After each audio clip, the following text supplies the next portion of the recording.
Fondamentalement, je suis quelqu'un qui est très pragmatique. Je me définis aussi comme un praticien.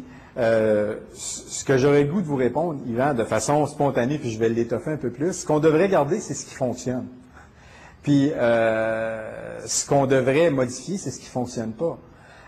C'est-à-dire que en éducation particulièrement, on a la mémoire très courte. On a tendance à oublier qu'il y a des choses qui se font et qui fonctionnent depuis un certain nombre d'années. Les premiers travaux en efficacité de l'enseignement remontent à la fin des années 60, au début des années 70.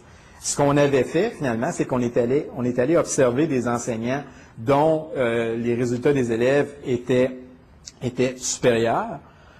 Et on avait été observer des enseignants dont les résultats des élèves étaient inférieurs, pour constater que les enseignants les plus efficaces s'y prenaient sensiblement toujours d'une même façon. On est en mesure finalement d'observer un modèle émergent. Donc, ce n'est pas un modèle qui a été plaqué de l'extérieur, ce n'est pas un modèle théorique, c'est carrément un modèle qui a été observé dans les salles de classe.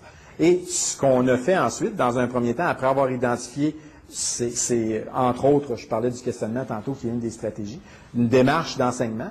On a pris ensuite des novices. On s'est dit, si c'est ce que les enseignants les plus performants font comme démarche et obtiennent de bons résultats, si on prenait des novices et qu'on leur enseignait cette démarche-là, et on comparait des novices à qui on enseigne la démarche versus un groupe de novices comparables à qui on n'enseigne pas la démarche, puis de voir lesquels obtiendraient les meilleurs résultats. Et ce qu'on a constaté, donc ça c'est à partir d'études expérimentales, c'est que oui, effectivement, les enseignants à qui on présentait une démarche qui provenait des enseignants les plus performants obtenaient eux-mêmes des performances supérieures. Donc, on a longtemps pensé qu'au niveau de l'enseignement, il y en a qui l'ont, puis il y en a qui ne l'ont pas.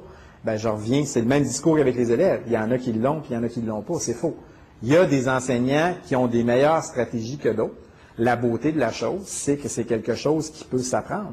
Et quand on prend des enseignants qui sont plus en difficulté, ce qu'on remarque quand on observe leur façon de faire, c'est qu'il y a des trous dans leurs interventions. Et si on est capable de combler ces trous-là, ils vont avoir de meilleurs résultats auprès des élèves et ils vont aussi être beaucoup plus à l'aise dans leur pratique professionnelle.